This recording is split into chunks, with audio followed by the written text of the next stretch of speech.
В Самаре неизвестный бросил гранату в здание правительства. Задержание в городах России на акциях памяти Немцова. Дочь Кадырова ушла с госслужбы. Всем привет, это новости «Воздух» на Ходорковский лайв. Подписывайтесь, ставьте лайки. Поехали.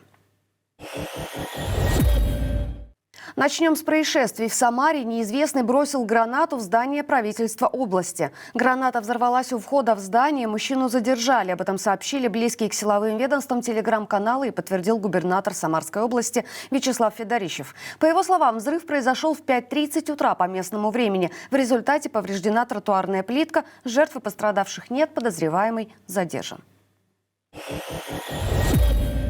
Кремль продолжает посылать сигналы о развороте отношений с США. Сегодня Владимир Путин, выступая на расширенном заседании коллегии ФСБ, заявил, что первые контакты Москвы с администрацией президента США Дональда Трампа вселяют надежды. По его словам, цитата, «американские партнеры демонстрируют прагматизм и желание отказаться от старых стереотипов». В то же время он сказал, что часть западных элит настроена на сохранение нестабильности в мире.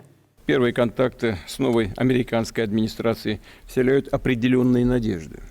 Есть встречный настрой работать на восстановление межгосударственных отношений. Но постепенное решение колоссального объема накопившихся системных стратегических проблем в мировой архитектуре. Пока Владимир Путин говорит о восстановлении межгосударственных отношений, глава Сбербанка Герман Греф считает, что санкции против России не снимут и могут даже ужесточить. По крайней мере, такой сценарий считают наиболее вероятным в Сбере. Об этом, как передает РБК, Греф заявил в ходе звонка с инвесторами. Цитата: «Все может быть. Мы исходим из сценария, что никакие санкции не снимут. Более того, мы исходим из сценария, что санкции ужесточат. Поэтому все, что будет сверх того, будет счастливым бонусом». Конец цитаты. По словам Грефа, в Сбере считают, что в случае снятия санкций будет много позитивных изменений, включая большой приток иностранного капитала на рынок. Однако не рассматривают такой сценарий. Старшая дочь главы Чечни Рамзана Кадырова Айшат Кадырова ушла с поста вице-премьера республики. Об этом он рассказала в своем инстаграме. Эта работа была важным опытом для меня. Направление соцблока играет большую роль в развитии республики. Но я думаю, что эта работа больше подходит для сильного мужчины. Я же буду трудиться на благо нашей республики, занимаясь проектами в бизнесе. И я уверена, что через эту деятельность я смогу принести больше пользы, чем занимаясь политикой. Старшей дочери главы Чечни Айшат Кадыровой 25 лет. Она стала заместителем главы правительства Чечни по социальному блоку в октябре. До этого, с октября 2021 года, она возглавляла Министерство культуры Чечни. Кадырова добавила, что возвращается в модный дом «Фирдаус», которым она руководила до того, как перешла на госслужбу. Вернувшись в сферу моды, она рассчитывает, цитата, «радовать всех женщин». В России задерживают людей на акциях памяти Бориса Немцова. Сегодня 10 лет со дня его смерти. Вот в прямом эфире происходит мое задержание, правильно понимаю? Смотрите, никто вас не задерживает. А зачем? Куда вы меня ведете? Вот уже вдали от моста. В Москве на Большом Москворецком мосту, где политика застрелили в 2015 году, силовики задержали 2 журналистов Русньюз, которые вели прямой эфир. На видео полицейский заявлял, что никакого задержания нет, но в итоге оба журналиста оказались в УВД «Китай-город». Еще одного задержанного увели, обвинив в криках и размахивании руками. В Барнауле задержали еще одного журналиста Русньюз, который ехал освещать акцию памяти. Силовики преследовали его автомобиль и остановили машину у места проведения пикета. Причину задержания не сообщили. В Уфе задержали 3 человек, которые принесли цветы в память о Борисе Немцове. Все попали в отдел полиции. Спросили, почему, кому возгладывали себя? Ну, вас где-то 5 минут, да, продержали, или даже больше?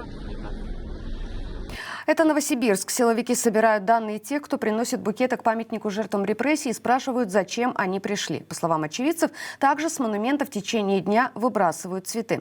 Букеты появляются у памятников жертвам политических репрессий в других городах. Вот сейчас на фото вы видите Петербург, Соловецкий камень.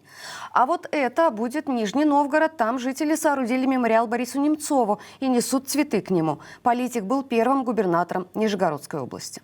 И сегодня, спустя 10 лет после убийства Бориса Немцова, МВД объявила в розыск возможного соучастника преступления.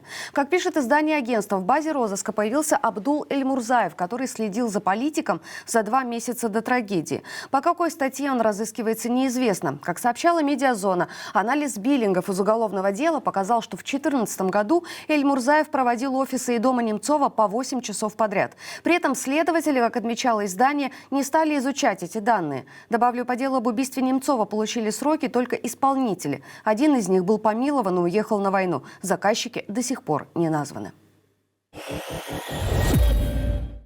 Сразу 8 угледобывающих предприятий в главном угольном регионе Кузбассе остановили работу. Об этом сообщил губернатор Илья Середюк. У предприятий просто нет денег на выплату зарплат и продолжение добычи.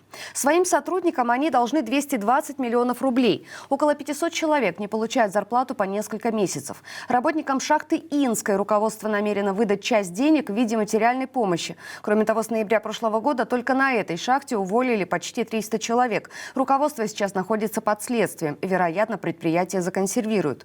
Причинами сложностей власти назвали санкции, падение цен на продукцию, дефицит кадров и повышенную ставку ЦБ. За прошлый год добыча угля в Кузбассе сократилась более чем на 7%. По той же причине невыплата зарплат бастуют сотрудники домов культуры в Хакасии. Они не выходят на работу с 10 февраля. Акция проходит минимум в 4 селах. Сотрудники ДК не получают деньги около 5 месяцев. Зарплата, начисленная им за лето прошлого года, пришла только в сентябре. Затем поступления прекратились. Людям это объяснили тем, что счета сельсоветов заморожены из-за долгов по коммуналке. Забастовки в ДК прекращают только на время праздников, затем снова закрываются. Прокуратура начала проверку в одном из сел 18 февраля. Об ее итогах ничего не известно. На вопросы журналистов о сроках выплат власти Хакасии не отвечают. Бывший министр культуры, помощник Путина Владимир Мединский теперь будет еще и главой Союза писателей России. Кандидатуру чиновника утвердили на съезде Союза безальтернативно. Других вариантов не было. Мединского на этот пост предложил бывший глава правления Союза писателей Николай Иванов после своего ухода с поста. Мединского, увы, и правда можно назвать писателем. Он автор пропагандистских книг «Мифы о России», «Россия никогда не сдавалась», «Культурная политика» и «Национальная идея», а также новых учебников истории. Актер, двукратный обладатель премии «Оскар» Джин Хэкман и его жена, пианистка Бетси Аракава, найдены мертвыми в своем доме в Санта-Фе. Об этом сообщило издание «Санта-Фе Нью-Мексико». Окружной шериф отметил, что криминальных признаков гибели Хэкмана и его супруги нет. Джин Хэкман считается одним из величайших актеров второй половины 20 века. Он снялся в десятках фильмов. Среди них роли в картинах «Французский связной», «Пугало», «Разговор» и «Непрощенный». 30 января Хэкману исполнилось 95 лет. Его жене было 63 года. Это были главные новости к данному часу. Оставайтесь на нашем канале, смотрите другие видео, подписывайтесь, ставьте лайки, а также подписывайтесь на наш телеграм-канал Ходорковский Лайв. Мы дублируем там весь контент, в том числе в аудиоформате. И главное, берегите себя.